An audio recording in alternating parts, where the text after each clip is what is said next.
A man once was sitting at a hospital bedside late at night. The room was quiet except for the soft rhythm of a machine. Someone he loved deeply was dying.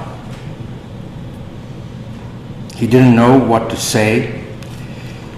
He didn't know what to pray. He just sat there and wondered if any of this meant anything at all. I think many of us know that moment when suffering feels overwhelming and we quietly ask, is this just meaningless?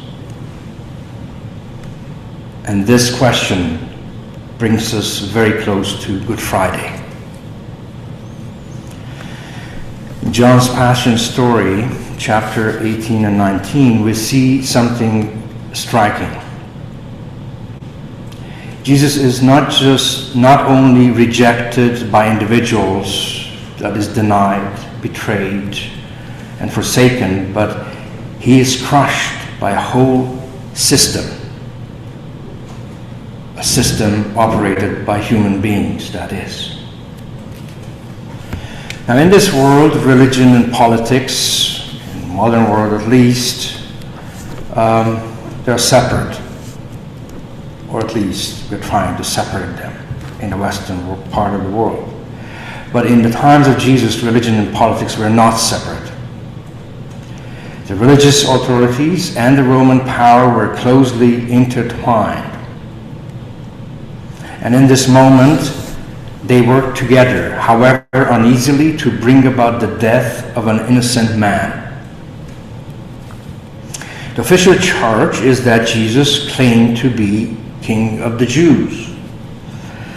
But in John's Gospel, this accusation is less about truth and more about a strategy. It is shaped and pushed forward by religious leaders who feel threatened. Before the Roman governor, it becomes a political charge, something Rome cannot ignore. A teacher of love and compassion is turned into a political threat.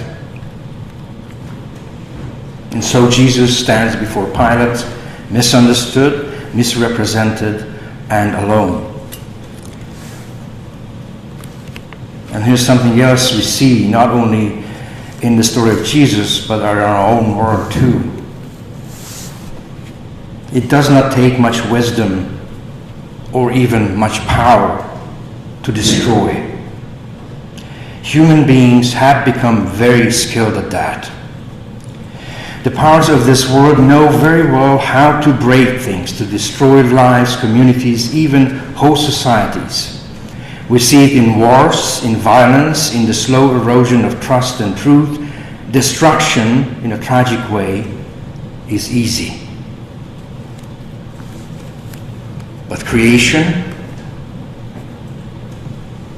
making things work, that is different. To bring something into being, to sustain life, to heal what is broken, to grow something good and lasting, that requires a deeper kind of power, a wiser power, a life-giving power, the kind of power we see in God and through Jesus. And this is where the passion of Jesus reveals something profound. On the surface, it looks like the forces of destruction are winning. Political and religious systems align. Both of them human systems align, and they succeed in doing what destructive power does best. They put someone to death. They silence someone who is speaking the truth. But these human systems cannot create life. They cannot bring healing. They cannot bring true peace. Only God can do that. And so, even as Jesus suffers, something deeper is happening. He's not simply a victim of human systems.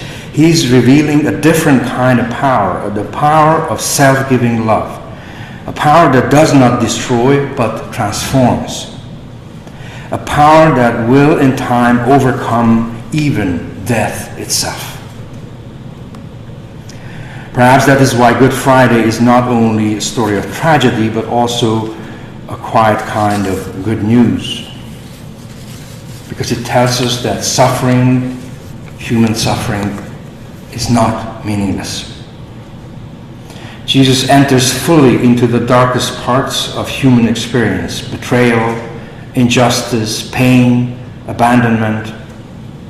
There's hardly any sorrow we carry that is not somehow present in the story of Jesus. And because of that, none of our suffering is foreign to God. When we sit in that hospital room, when we face our own mortality, when we grieve someone we love, we are not standing on unknown ground. Christ has been there before us. He has walked that path from the inside. And more than that, He is still at work. In a world where destructive forces often seem so strong, even woven into our political and social systems, we are reminded that what we need most is not more control or more force or better strategies of domination. We need the creative, healing, life-giving power of God. The power that brings something out of nothing. The power that restores what is broken. The power that can overcome even the darkest forces at work in our world. That does not take away the pain, but it changes its meaning. It means that even in the darkest places, we are not alone. God is with us. It means that death does not have the final word. God does. It means that beyond what we can see, there is a hope that does not depend on circumstances, a hope that holds even when everything else seems to fall apart. On Good Friday, we see the worst that human systems can do. On Good Friday, we see the worst what human beings can do to each other. But we also see the depth and strength of God's love, who is willing to go all the way into suffering and already beginning the quiet work of new creation.